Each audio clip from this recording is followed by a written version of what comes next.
Hello everyone, इस video में हम लोग डिस्कस करेंगे कि क्या इजी होता है पुश और pull, which one is easier, pushing और पुलिंग। तो सीधे समझने की कोशिश करते हैं।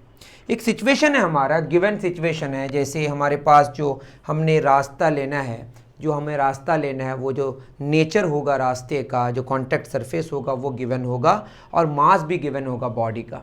मैं क्या कहना चाह रहा हूँ, देखिए, जैसे सबसे पहले हम बात करते हैं पुलिंग की। अगर मैं पुलिंग की बात करूं, हमने ले लिया जो सरफेस है वो हमारा हॉराइजॉन्टल है, इंक्लाइन सरफेस की भी बात कर सकते हैं, लेकिन हमने सुविधा के लिए हमने क्या लिया, हॉराइजॉन्टल सरफेस लिया। ये मान लेते हैं हमारे पास एक बॉडी है जिसका मास क्या है बताइए, मास m है। m मास का बॉडी पर आपको पता होगा कि अर्थ अपनी तरफ डाउनवर्ड मतलब सेंटर की तरफ एक फोर्स लगाता है जिसको हम क्या बोलते हैं बताइए, mg।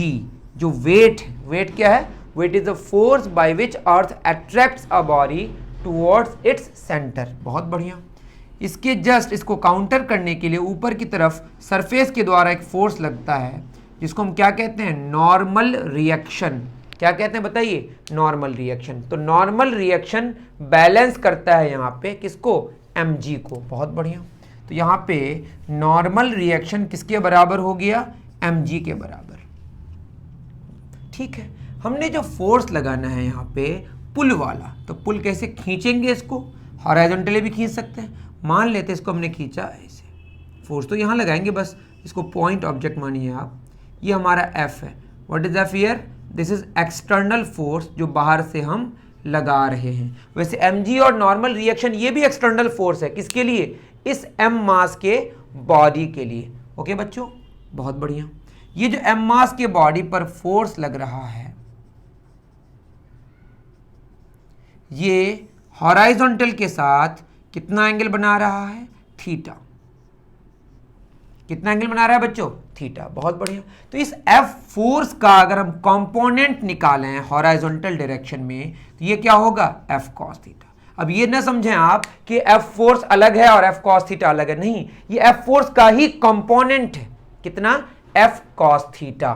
और इसी का कंपोनेंट एक जस्ट इसके ऊपर की तरफ आएगा, यहीं पे लिख दे रहे हैं, ये क्या होगा, F sin थीटा। ये बहुत सिंपल सी बात है, एक बहुत बड़ी बात नहीं है। जैसे यहाँ पे F4 से यहाँ पे एंगल थीटा बना, तो इसको हम अगर Fx मान लें तो खुद बताइए cos थीटा क्या होगा, बेस बाई हाइपोटेन्यूज। तो Fx बाई F, तो Fx यहाँ से F cos थीटा आ जाएगा, उसी तरह से ये निकल जाएगा F sin थीटा। क्लियर है। तो ये बात मुझे बताने की ज़रूरत नहीं है आपको, है ना। जो एक्सटर्नल फोर्स है उसके दो कंपोनेंट्स हो गए, क्या क्या, F sin थीटा और F cos थीटा।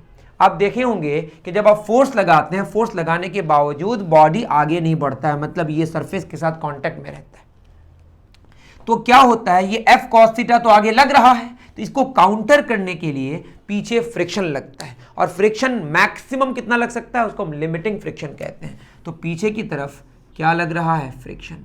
और हम लिमिटिंग केस की बात कर रहे हैं, I am discussing about limiting friction. इसके बाद अगर और फोर्स का वैल्यू हम बढ़ाएंगे जरा सा भी तो बॉडी चलने लगेगा, तब जो फ्रिक्शन होगा वो काइनेटिक फ्रिक्शन होगा। तो यहाँ हम अभी लिमिटिंग फ्रिक्शन की बात करते हैं। चलिए लिमिटिंग के बाद की बात कर रहे हैं, काइनेटिक फ्रिक्शन। यहाँ पे लिमिटिंग और काइनेटिक ये दोनों अप्रॉक्सीमेटली हमने इक्वल लिया है। तो फ्रिक्शन किधर लगा, पीछे। FR stands for friction. कौन सा फ्रिक्शन ले रहे हैं हम लोग, अभी काइनेटिक वाला, जो कि अप्रॉक्सीमेटली हमारा लिमिटिंग के ही इक्वल होता है, थोड़ा सा कम होता है। ठीक, तो जो हमारा फ्रिक्शन होगा ये किस पर डिपेंड करेगा, ये सरफेस पर। ये हमारा कांटेक्ट सरफेस है, कांटेक्ट सरफेस के नेचर पे डिपेंड करेगा इसका म्यू कितना होगा, इसका कोएफिशिएंट ऑफ फ्रिक्शन म्यू। मतलब कांटेक्ट सरफेस का नेचर को कौन बताएगा, म्यू, है ना। म्यू क्या है, कोएफिशिएंट ऑफ फ्रिक्शन। ये आप स्टैटिक बोलेंगे तो लिमिटिंग की बात होगी, और काइनेटिक बोलेंगे तो काइनेटिक की बात होगी, स्लाइडिंग फ्रिक्शन की बात होगी। तो मैंने तो अप्रॉक्सीमेटली दोनों बराबर ले लिया, थोड़ा सा कम और ज़्यादा होगा, ज़्यादा कौन होगा, लिमिटिंग। तो देखिए जो फ्रिक्शन होता है हमारा काइनेटिक वाला वो किसके बराबर होता है, म्यू के एन। और यहाँ पे म्यू के को हमने म्यू ही लिया है, और एन किसके बराबर है, mg के बराबर।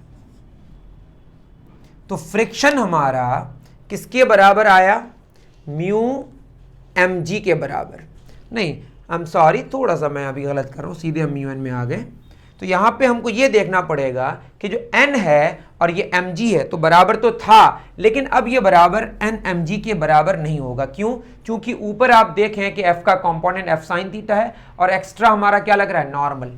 दैट इज नॉर्मल और f साइन थीटा ये दोनों मिलके बैलेंस कर रहा है किसको, mg को।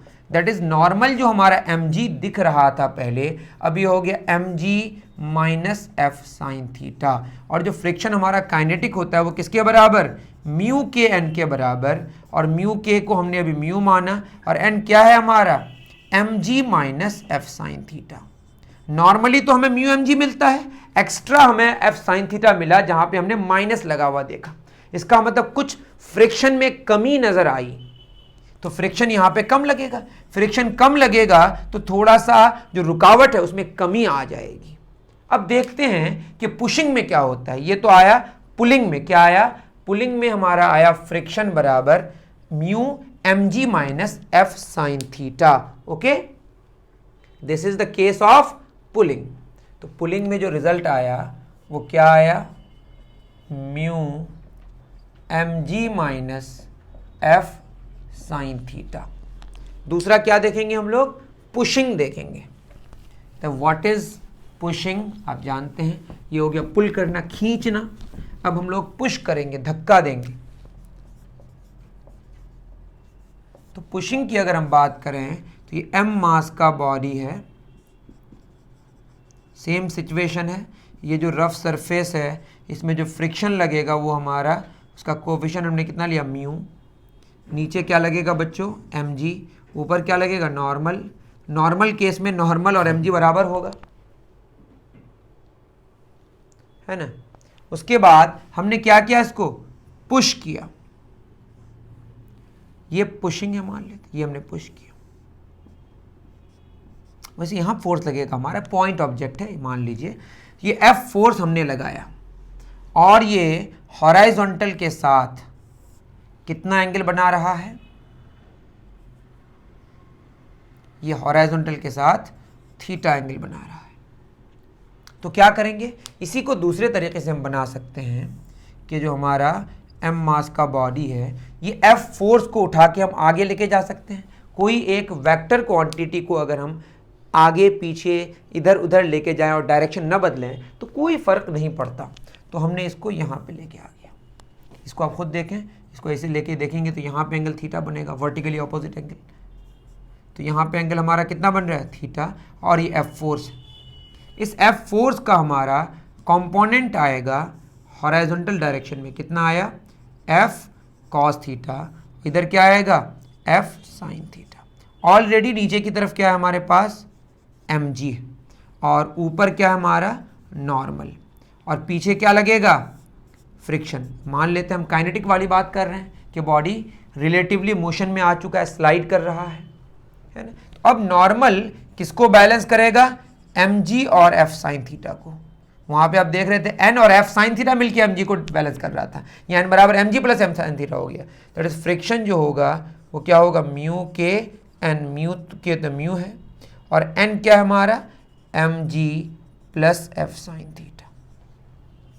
तो अब जो फ्रिक्शन आया पुशिंग के केस में, कितना आया, पुशिंग के केस में फ्रिक्शन आया, सेम सिचुएशन है, बस पुशिंग हो रहा है, ये हुआ mg plus f sine theta. तो अगर आप देखेंगे पुशिंग वाला जो फ्रिक्शन है वो कम है, आई एम सॉरी ज्यादा है, प्लस m साइन थीटा, और यहाँ माइनस f साइन मतलब कम है। दैट मीन्स कि फ्रिक्शन कौन से केस में, पुलिंग के केस में, है ना, कम है, और किस में ज्यादा है, पुशिंग के केस में। तो पुशिंग वाला फ्रिक्शन ज्यादा हो रहा है और पुलिंग वाला फ्रिक्शन कम हो रहा है गिवन सिचुएशन में। मतलब m मास का बॉडी है, नेचर कॉन्टैक्ट सरफेस का सेम है, और थीटा एंगल में ही हम क्या कर रहे हैं, फोर्स लगा रहे हैं हॉरिजॉन्टल के साथ। ये सिचुएशन सेम है, बस एक जगह पुशिंग है, एक जगह पुलिंग है। इसमें कौन ईजियर होगा, जो जिसमें क्या कम होगा, फ्रिक्शन कम होगा। तो आई थिंक आपको बात समझ आई होगी कि pulling is easier than pushing in a given situation. I think आपको बात समझ आई है। मिलते हैं फिर इसी तरह के इंटरेस्टिंग टॉपिक्स को लेकर नेक्स्ट वीडियो में। Thank you very much.